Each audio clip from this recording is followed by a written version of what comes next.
हाँ दोस्तों, उस दिन जो पॉलिटी की क्लास में हम लोगों ने देखा था कि जो पढ़ लिए थे वो ये था पॉलिटी की क्लास में।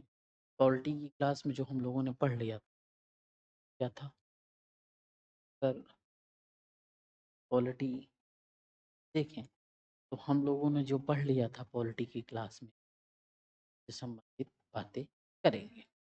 अब पॉलिटी का जो ये लेक्चर है, लेक्चर नंबर कौन सा है? ये लेक्चर होगा आपका 5, लेक्चर 5। अगर लेक्चर 5 में देखें तो पॉलिटी से संबंधित जो बातें होंगी, अभी तक हमने देखा जो ईस्ट इंडिया कंपनी थी ईसीआई, ईसीआई क्या करती थी? ब्राइब्स लेती थी, प्रेजेंटेशन लेती थी और सेल्फ इंटरेस्ट का काम करती थी। जब सेल्फ इंटरेस्ट का काम करती थी तो उससे क्या होता था कि यहाँ पर उन्होंने ब्रिटिशर ने कंपनी ने ब्रिटिशर जो बैठी हुई थी उन्होंने रोक लगा दिया, वैसा नहीं करोगे। अब वहीं पर हम देखते हैं, जब इन सब चीज़ों पे देखते हैं तो सीओडी फिर आती है। सीओडी क्या करती है? सारे रिपोर्ट को कहाँ से? इंडियन के रिपोर्ट्स को कंपनी से लेती है। किस मामले में रिपोर्ट लेती है? रेवेन्यू के मामले में लेती है, राजस्व के मामले में लेती है, सिविलियंस के मामले में, नागरिक के मामले में लेती है, आर्मी के मामले में, मिलिट्री के मामले में लेती है, मिलिट्री के मामले में लेती है। तो रेवेन्यू, सिविलियंस और मिलिट्री, इन तीनों मामलों की जो रिपोर्ट होती है वो कहाँ जाती है? सीओडी। और सीओडी किसको देती है? ब्रिटिश गवर्नमेंट को ये सौंप देती है। इस प्रकार से देखा जाता है कि ब्रिटिश गवर्नमेंट यहाँ पावरफुल बन जाता है। उसके बाद हम पढ़ेंगे अमेंडिंग एक्ट ऑफ 1781। अब आगे हम पढ़ेंगे दूसरा एक्ट, जिसमें पढ़ेंगे amending act of amending act of 1781। Amending act of 1781 जब आया तो इनमें हम ये देखते हैं कि जो अमेंडिंग एक्ट 1781 आ रहा है, इसके अनुसार कुछ चीजें होती हैं। तो क्या चीजें होती हैं? इसी को हम ये इसमें रेक्टिफाई किया गया, कुछ परिवर्तन किया गया। Rectify the defects of regulating act, rectify the defects of recti recti rectify the rectify the अब रेक्टिफाई किसमें किया गया? Rectify the defects of rectify the defects of defects of regulating act regulating regulating act of 1773। अब जो इनमें कमियां थी, 1773 के रेगुलेटिंग एक्ट में कुछ कमियां थी, तो इनमें क्या किया गया? चेंजेस किया गया। चेंजेस अर्थात परिवर्तन किया गया। जब चेंजेस परिवर्तन किया गया 1773 की जो एक्ट थे उनमें जब परिवर्तन किया गया तो इसी को नाम हमने बदल कर रख दिया act of settlement. Act of settlement, इसका नाम बदल के क्या हो गया? Act of settlement. सेटल ठीक है। जब एक्ट ऑफ सेटलमेंट किया गया तो भाई अस्थाई हो गया। तो एक्ट ऑफ सेटलमेंट ये किसमें किया गया? 1781 वाले एक्ट में। इसके अनुसार इनकी कुछ भी विशेषताएं थी जो इसमें चेंजेस के बाद पश्चात हमें मिले। तो इनकी विशेषताएं क्या रही होंगी? इनकी जो विशेषताएं थी तो हम देखते हैं, इनकी विशेषताओं में थोड़ा सा, इनकी विशेषताओं में देखते हैं तो इनकी विशेषताएं थी, फीचर्स थे, फीचर्स, विशेषताएं। जो विशेषताएं थी इनकी, जो विशेषताएं थी इनकी, वो विशेषताएं क्या थी? वो विशेषताएं क्या थी? वो विशेषताएं अगर हम देखें तो उन विशेषताओं में पहला कि कुछ मामले में एग्जेम्प्टेड कर दिया गया, अर्थात बाहर कर दिया गया। जैसे हम देखते हैं गवर्नर जनरल, जो यहाँ पर गवर्नर जनरल की पोस्ट होती थी उसको गवर्नर जनरल पहला। दूसरा क्या कर दिया गया? Council, councils. तीसरा क्या किया? Servant of company.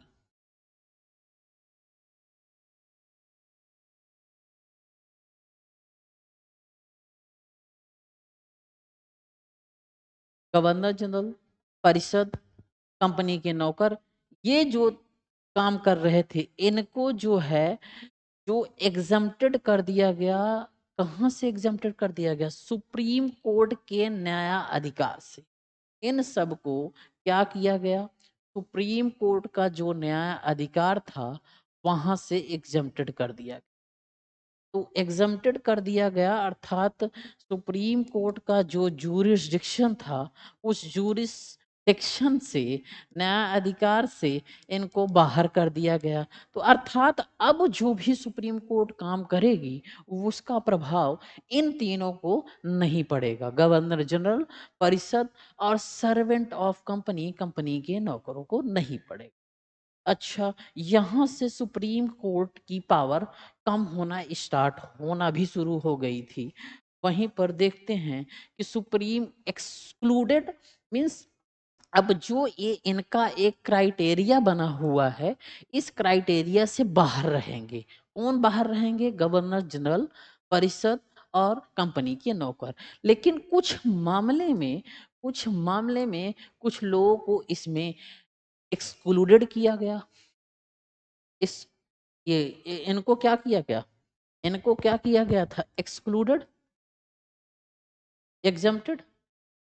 तो एग्जम्प्टेड और एक्सक्लूडेड में दो डिफरेंस होता है। जो एग्जम्प्टेड होते हैं, उस एग्जम्प्टेड के फ्यूचर में अगर हम देखें, जो एग्जम्प्टेड और एक्सक्लूडेड, इनको क्या किया गया? गवर्नर जन गवर्नर जनरल, काउंसिल और सर्वेंट ऑफ कंपनी को एक्सक्लूडेड किया गया।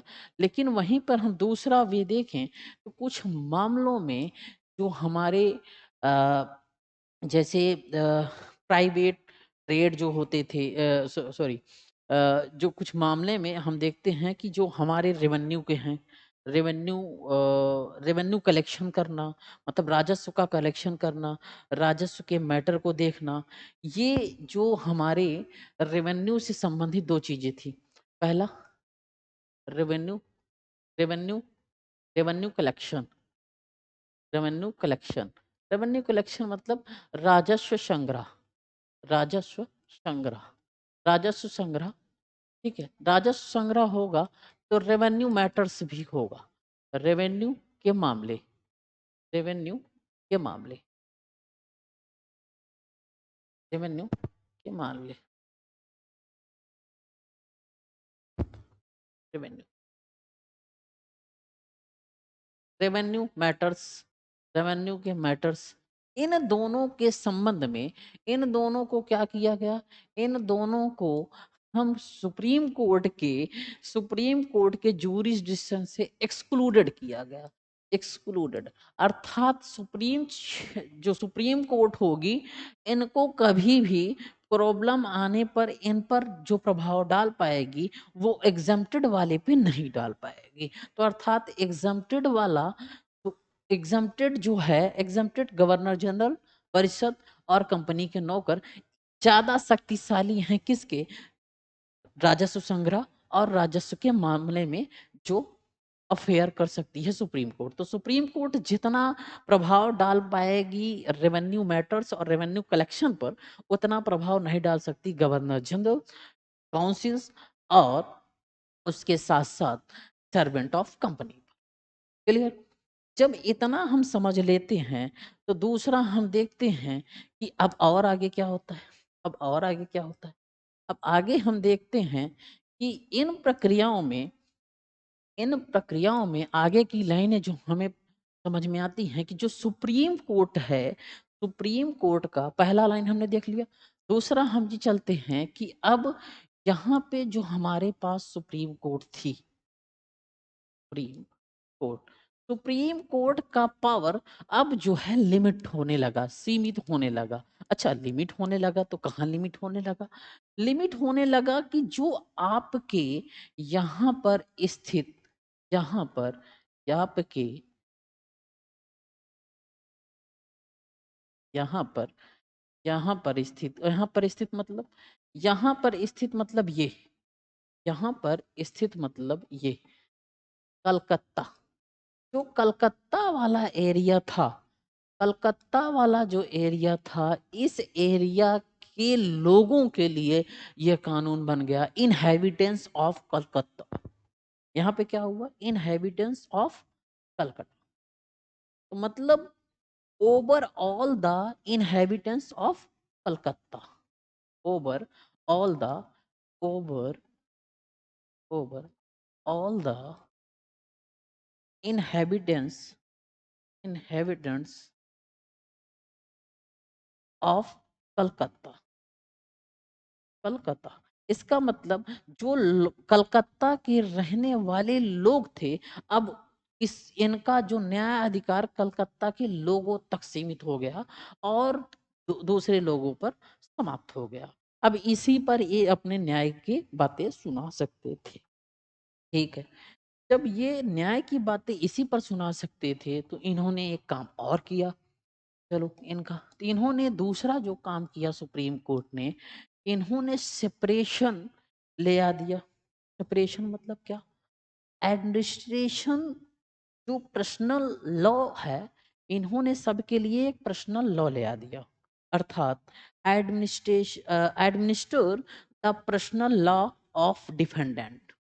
तो पर्सनल लॉ ले आया, तो जब पर्सनल लॉ ये ले आए, तो पर्सनल लॉ के लिए इन्होंने हिंदू के लिए अलग और मुस्लिम के लिए अलग अलग क्या लाए, ये लॉ लाए, Hindu law and Muslim, Hindu law, Muslim and Muslim. ठीक, यहाँ तक क्लियर समझ में आया। जब हिंदू लॉ और मुस्लिम लॉ ले आए, तो अब क्या हुआ कि इन दोनों के लिए अलग अलग नियम बन गए। चलो यहाँ तक समझ में आता। अब यहीं से ही हम देखेंगे जो प्रांतीय कोर्ट होते हैं, प्रोविंशियल कोर्ट, प्रोविंशियल कोर्ट की भी यहीं से स्थापना होना शुरू हो। प्रोविंशियल कोर्ट की स्थापना, पॉइंट नंबर हम देखते हैं, पॉइंट नंबर हम देखते हैं आगे का। ठीक है, तो अब आगे का नेक्स्ट पॉइंट मान लो 4, 1 2 3, हाँ 4 पॉइंट देखते हैं। तो अब प्रोविंशियल जो कोर्ट होते हैं, यहीं से जो प्रोविंशियल कोर्ट अर्थात प्रांतीय जो कोर्ट होते हैं, अपील वाले प्रांतीय कोर्ट, अपीली, ठीक है, अपील से जो संबंधित प्रांतीय कोर्ट होते हैं, यहीं पर वो आते हैं। उनकी क्या होता है, उनकी जो स्थापना होती है वो यहीं पे होती है और ये वहीं पे लेट डाउन होती है। ठीक है, जब यहाँ पर इनकी भूमिका आती है, तो अब क्या होता है, इस प्रक्रियाओं में गवर्नर जनरल इन काउंसिल, इसमें कहा गया कि ये प्रोविंशियल जो कोर्ट आए, तो उसमें एक चीज ये कही गई कि जो गवर्नर जनरल परिषद में जो गवर्नर जनरल होंगे, वो सुप्रीम कोर्ट के अधिकार क्षेत्र से बाहर होंगे, अर्थात governor general in council not to Supreme Court. Now governor general in council, governor general in council not to Supreme court,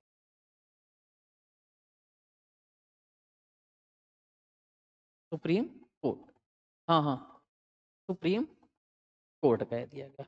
अब सुप्रीम कोर्ट से वो बाहर हो गए, तो इसका मतलब लास्ट लाइन, लास्ट लाइनों में हम देखते हैं कि जो अब एम्पावरमेंट है, किसका एम्पावरमेंट बढ़ने लगा, एम्पावरमेंट बढ़ने लगा, किसका एम्पावरमेंट बढ़ा, सशक्तिकरण किसका बढ़ा। अगर इन मामलों को देखें तो लास्ट 5 पॉइंट में देखें तो सशक्तिकरण बढ़ने लगा, सशक्तिकरण बढ़ने लगा। और उस सशक्तिकरण में जो बढ़ा, उसमें दो लोग आगे बढ़ के आए, पहला था प्रोविंशियल कोर्ट, दूसरा था काउंसिल। पहला था प्रोविंशियल कोर्ट, प्रोविंशियल कोर्ट, ठीक है, दूसरा था काउंसिल। ये दोनों अब इनके पास शक्ति आने लगी। ठीक है, अब जब शक्ति आने लगी तो ये पावरफुल होने लगे। इस पे पावरफुल होने के पश्चात ये रेगुलेशन का काम करना स्टार्ट कर, इसके आगे की क्लास हम कर देंगे।